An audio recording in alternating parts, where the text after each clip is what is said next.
नमस्कार, knocking-news.com में आपका स्वागत है। मैं हूं गिरिजेश वशिष्ठ। आज बात करेंगे राजनीति की, गिरफ्तारी की राजनीति की, सीबीआई की राजनीति की। मनीष सिसोदिया से लंबी पूछताछ होती है 9 घंटे के करीब और वो वापस आ जाते हैं। क्यों और कैसे आ जाते हैं और 9 घंटे की पूछताछ कैसे होती है? लेकिन बात सिर्फ इतनी नहीं है। बात इतनी है कि मनीष सिसोदिया गुजरात में जब चुनाव का प्रचार करने जाने वाले होते हैं, उससे ठीक पहले ये घटनाक्रम क्यों होता है? मैं उस आरोप की बात नहीं कर रहा हूँ जो आम आदमी पार्टी लगा रही है कि हमको रोकने के लिए हो रहा है वगैरह वगैरह। हम कुछ यथार्थ पे, कुछ धरातल की चीज़ें देखेंगे और समझने की कोशिश करेंगे कि आखिर कहीं कुछ गड़बड़ है। दया, क्या गड़बड़ है? दोनों मिले हुए हैं, नहीं मिले हुए हैं, या कुछ और मामला है? ये समझने की कोशिश करेंगे एक छोटी सी घटना से। कहीं मत जाइए, चैनल को सब्सक्राइब कर लीजिए। मैं अभी हाजिर होता हूं। अगर इस चैनल को सपोर्ट करना चाहते हैं, हमारा यूपीआई आईडी डिस्क्रिप्शन में, उसके ज़रिए आप भुगतान कर सकते हैं। एक क्यूआर कोड भी स्क्रीन पर आपको दिखाई देगा, उसका भी इस्तेमाल आप भुगतान करने के लिए कर सकते हैं। मैं अभी आया।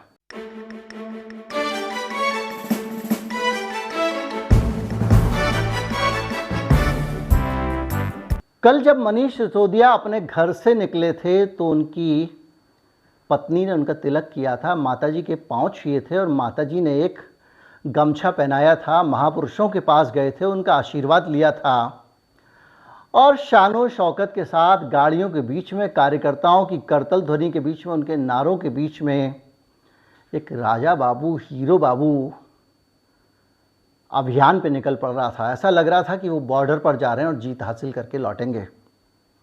भारतीय जनता पार्टी ने इस पर ऐतराज़ किया, कहा यह ग्लोरिफिकेशन है। करप्शन के मामले में एक आदमी आरोपी है, उसको पूछताछ के लिए बुलाया जा रहा है और उसका महिमा मंडन किया जा रहा है। आपको वो पुरानी तस्वीरें भी याद हो गई होंगी जब तिहाड़ जेल में एक बार केजरीवाल गए थे तो शहर दिल्ली की सड़कों पर क्या हाल था। ये पूरा माहौल आपने देखा, पूरा वातावरण देखा, पूरी परिस्थितियाँ देखी तो आपको लग रहा होगा कि कुछ ना कुछ तो है जो बड़ा है। मनीष सिसोदिया जाते हैं, पूछताछ चलती है, मिनट दर मिनट हर चैनल पे खबर आती है। बताया जा रहा होता है सिसोदिया से पूछताछ हो रही है, कोऑपरेट कर रहे हैं, नहीं कर रहे हैं, कोई कुछ कह रहा है। और 9 घंटे की पूछताछ के बाद वो बाहर आते हैं और बाहर आने के बाद जो बयान देते हैं वो बयान भी चौंकाने वाला होता है। और वो कहते हैं कि मुझे 9 घंटे अंदर बिठाकर ये कहा जा रहा था कि मुख्यमंत्री बन जाओ, ये कहा जा रहा था कि तुम केजरीवाल से अलग हो जाओ, और हमको कुछ और काम नहीं बताया जा रहा था। इस तरह का पूरी चीज़ें क्या सीबीआई खुद स्टेज कराती है?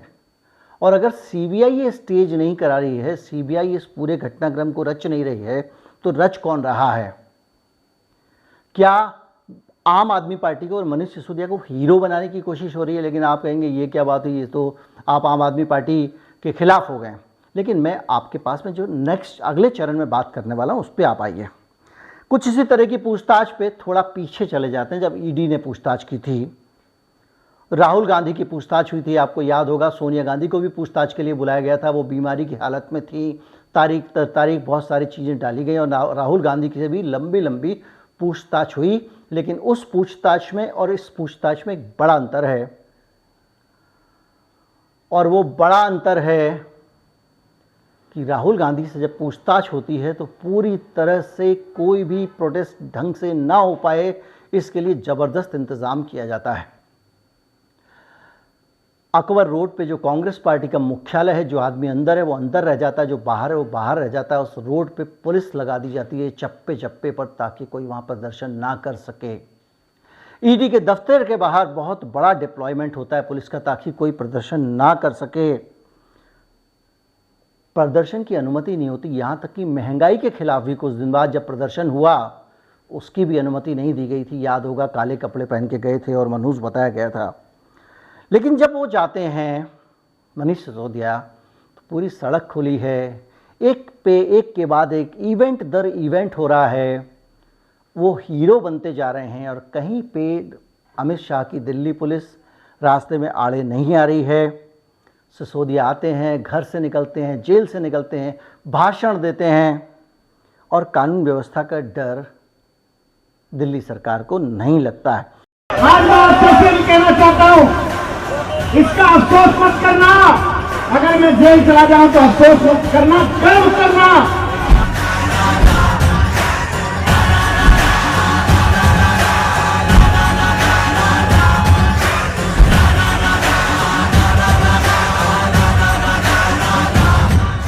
आपको नहीं लगता कि ये कहीं ना कहीं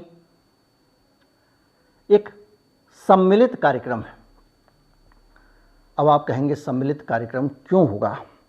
सम्मिलित कार्यक्रम इसलिए हो सकता है कि गुजरात में अभी तक का जो माहौल है उसके हिसाब से जो टक्कर है वो कांग्रेस पार्टी और बीजेपी में है, लेकिन एक इमरजेंसी होती है आम आदमी पार्टी की, और बीजेपी सबसे ज़्यादा आम आदमी पार्टी को अपना दुश्मन नंबर 1 बनाने की कोशिश करती है, बताने की कोशिश करती है।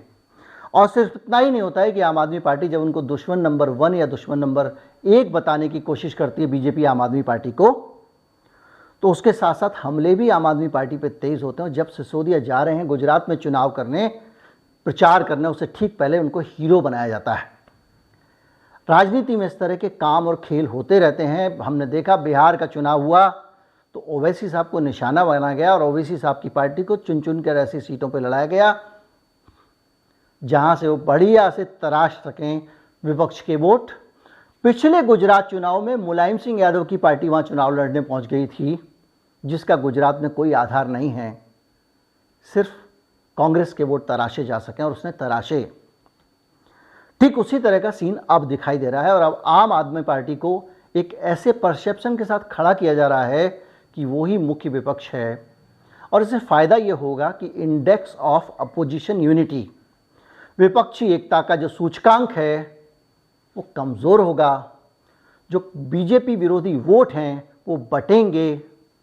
और कोशिश इस पूरे गेम प्लान के पीछे ये है कि किसी तरह से बीजेपी के गढ़ गुजरात को, जो कि सीधे सीधे मोदी जी की साख से जुड़ा हुआ है, जिसका सीधा सीधा असर 2024 पर पड़ सकता है, उसको बचा लिया जाए।